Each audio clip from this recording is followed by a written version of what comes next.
A video just went live on the official Rise of Kingdoms channel showcasing the new VIP levels, the active skills and talent trees on the new infantry commanders, and, new stuff for KvK. Let's go!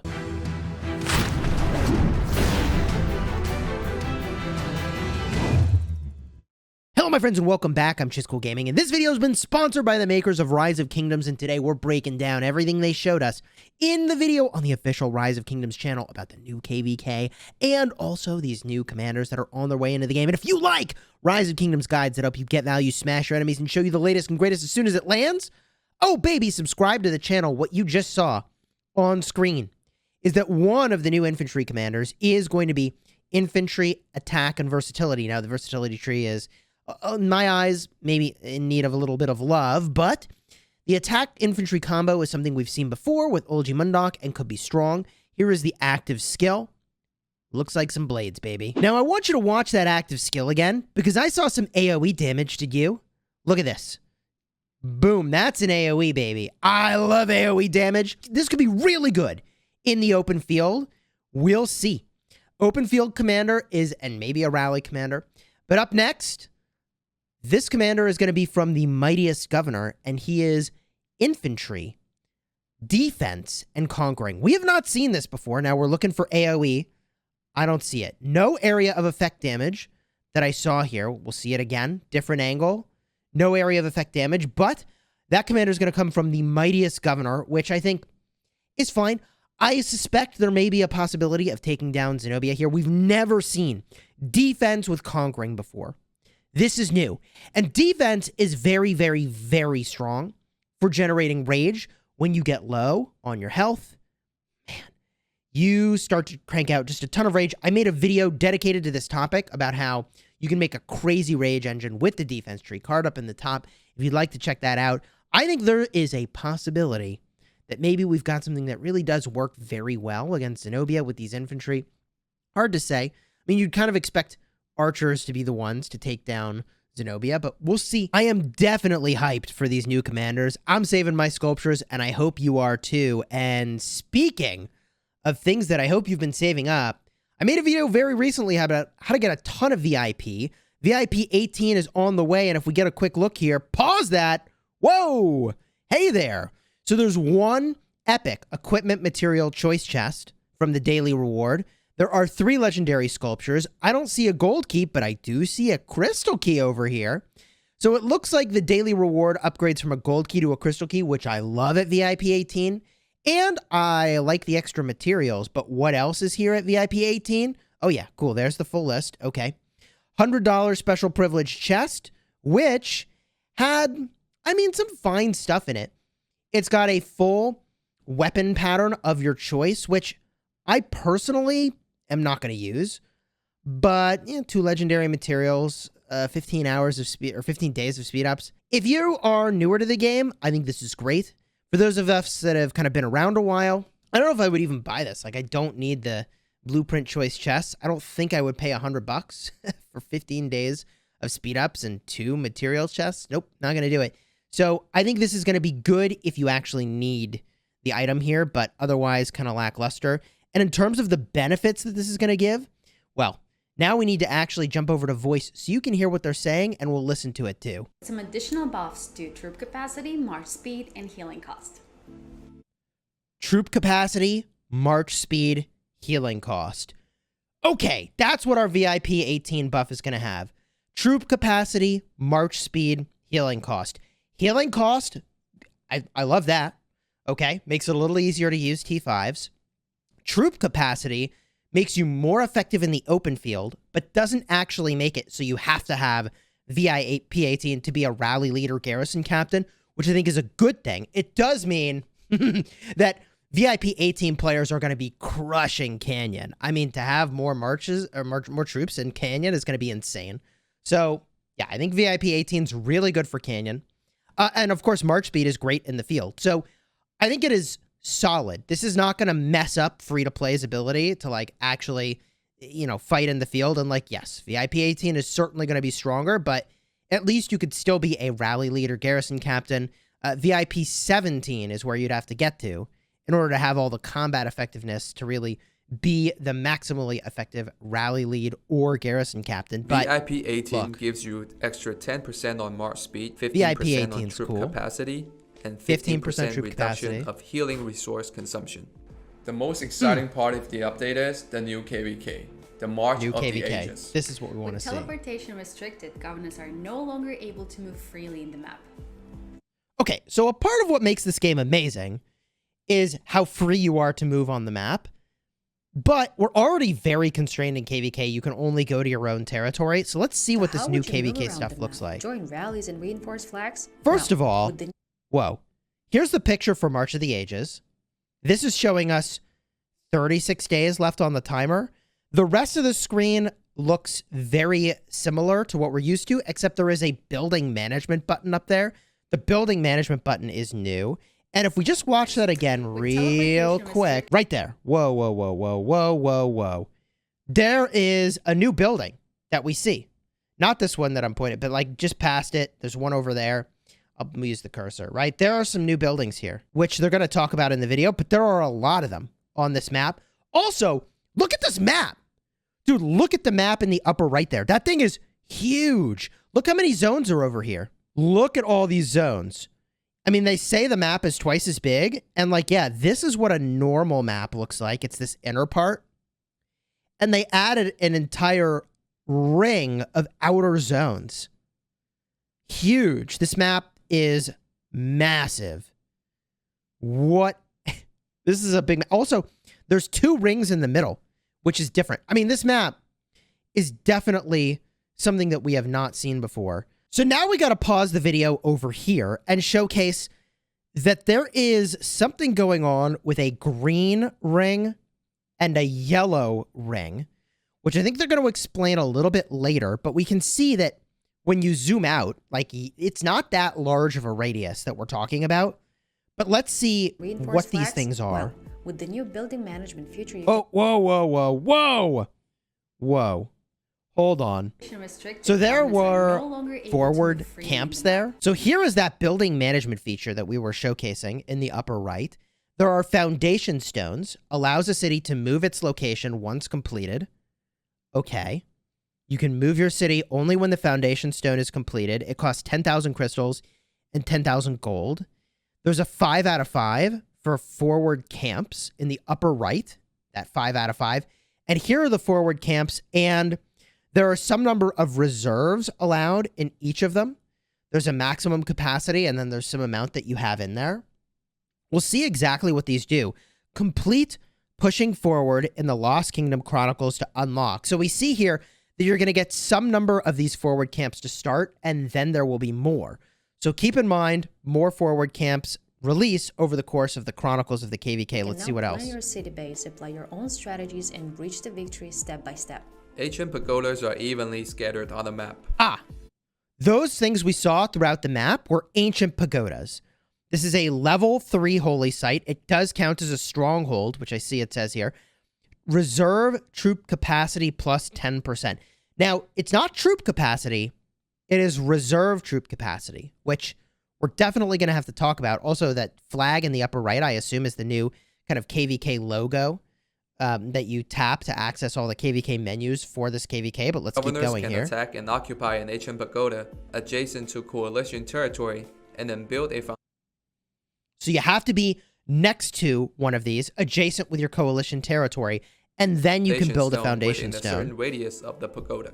Each pagoda has a special buff. Cities within range of a pagoda. Okay, so each pagoda has a different buff. And if we just rewind that again. Adjacent to coalition territory, and then build a foundation stone within a certain radius of the pagoda. Each pagoda has a special buff. Cities within range of a pagoda. Okay, so this is a different buff than the other one that we saw. So you're going to want to collect these, right? Just like you collect other holy sites. This gives reserve dispatch speed. We don't yet know what these things are, but let's keep going and see if we can find out what these different things do with reserves. Pagoda will receive a special boost. So make sure your structure game is planned wisely. Another new structure that can be built by governors is a foundation stone. Foundation stone can only be built near ancient... Hold on. There was a foundation stone menu there. So make sure your structure game is planned wisely. Another new structure that can be built by... Okay. The foundation stone says that it cannot be attacked unless they are disconnected from coalition territory. So it cannot, so as long as you're on coalition territory, the foundation stone cannot be attacked, and governors can only use one foundation stone at a time. Wow. So each player can only have one foundation stone? Wild. Governors is a foundation stone. Foundation stone can only be built near ancient pagodas controlled by your own coalition and allow you to teleport your city to its Whoa, whoa! Governors must build a foundation stone to teleport, allowing movement of their city. Crazy. And, man, if we scrub forward just a little bit, hold the phone. Imprison is ineffective. Teleporting will not be restricted by the King's skill Imprison on this map? No imprisoning? What? Yo, imprisoning was fun. Governors cannot teleport with a teleport item on the map. So I guess maybe it's not going to use any of your teleport items either, and imprison is not effective? Okay, tell me more. Once building is completed, foundation stone cannot be attacked unless they are disconnected from coalition territory. For example, you can build a foundation stone and reserve a needed spot and teleport later, but you may only use one foundation stone at a time. The next structure plays a large strategic role on the March of the Ages map. It is the forward camp, which can be built only in coalition territory. They are critically important structures for healing troops and supplying reinforcements. Forward camps heal slightly wounded units directly and will send heavily wounded units straight away to the hospitals. Heavily wounded units straight to the hospital? Hold on. Hold everything. Okay, the rules. Governors can dispatch commanders and their troops to garrison and a forward camp for frontline battles. Build time takes 4 hours to build and upgrade a forward camp, so it takes 4 hours to make. Units direct. Governors have the option of dispatching their units to a reserve without commanders. What? I can put my troops there without a commander? Okay, to reinforce garrison troops, dispatching reserves does not cost marching orders. Okay. And will send heavily wounded units straight away to the hospital. Whoa! Forward camps can heal slightly wounded units and will send heavily wounded units straight away to the city hospital. Okay. Wow. With different mechanics and the bigger map, the March of the Ages allows governors to discover new strategies and tactics. Ancient pagodas, I like strategies and tactics. Supply, derelict passes are here to give you a whole new experience. Once your forward camp is built, you can send commanders and their troops to garrison in a forward camp. Governors can dispatch troops to garrison forward camps at the cost of marching orders. They accumulate over time and can... You have marching orders, you have a limited number of them, and they accumulate over time. Reach level 3 forward camp to unlock and level 5 forward camp, so you have to upgrade these things repeatedly. There's reserve management and a garrison and an auto reinforce option, which is definitely intriguing. A little plus button to increase the number. I mean, the amount of information flying at you in this video is insane. Marching orders can dispatch commanders and their troops to a forward camp. They accumulate over time and cannot be sped up. No speed ups on this. I wonder if there's going to be a bundle with the ability to get more marching orders. Lol. And then, hold on. For just a second, here's what it looks like to dispatch troops to this screen. So this is a separate dispatch from how you normally dispatch your troops. You can't select commanders. You just fill it with troops, which is kind of interesting. I mean, players with a lot of troops are going to get some value for that. That's for sure. Okay. Dispatching units without commanders is a reserve to reinforce garrison troops, doesn't cost marching orders, and cannot be attacked in transit. Placement of your foundation stone and forward camp is very important as it... Whoa. So, hold on. What we are seeing over here is a radius for the foundation stone, where the player city is, and up top is the forward camp radius. So each of these has two circles, a green circle and a yellow circle. Let's let him explain it. It's very important as it has a supply radius, which has a huge impact on the amount of damage. The supply radius has a big impact on the amount of damage your troops can inflict. Troop damage within the supply radius, at the edge of the supply radius, and outside the supply radius is 175 and 10% respectively. Whoa. So basically, you cannot fight outside of this radius. You cannot fight outside of this radius. The inner radius is where you want to be 100% effective. 75% effective in the yellow area, which is shown over here. And if you're in this area outside of even the yellow radius, 10% effectiveness, my gosh, that is a massive nerf to your ability to fight in other areas. So you basically must manage your territory very, very, very, very effectively. The supply radius. Okay, the supply radius is an area centered around a governor's city or forward camp for garrison troops. Okay, cool. We figured that out. Wow. There's also a troop limit. Troops cannot join a rally or garrison, nor initiate a rally to attack a target when outside of their supply radius. You cannot join a rally or garrison or initiate a rally attack to a target when out. I mean, you are going to have to manage your supply and your city's location very, very, very, very, very intelligently. And deal. Wow. The closer your troops are to the supply radius, the more damage they deal. One of the new elements in this KvK are derelict passes, which cannot be attacked or traversed. Derelict pass cannot be attacked or traversed. So what does it do? Help me out. What does the derelict pass do? It's just like mountain, but looks, now it's a pass? I don't know. Somebody drop a comment. Maybe I'm missing it. So that's it for today's video. What are your first impressions on the update? Let us know in the comment section below. And make Okay, my comment. I want more info. Oh, man. So I'm really hyped about this update. We got VIP 18, which I think is definitely adding combat effectiveness, but not in a way that prevents people from being a rally lead or garrison captain above and beyond what VIP 17 has already done. We don't know how far VIP 18 is going to be, how many points it's going to cost to get there. I have over 4 million VIP saved up in tokens. So, like, I'll get there. We'll show it to you the day that it lands and play around with it a bit.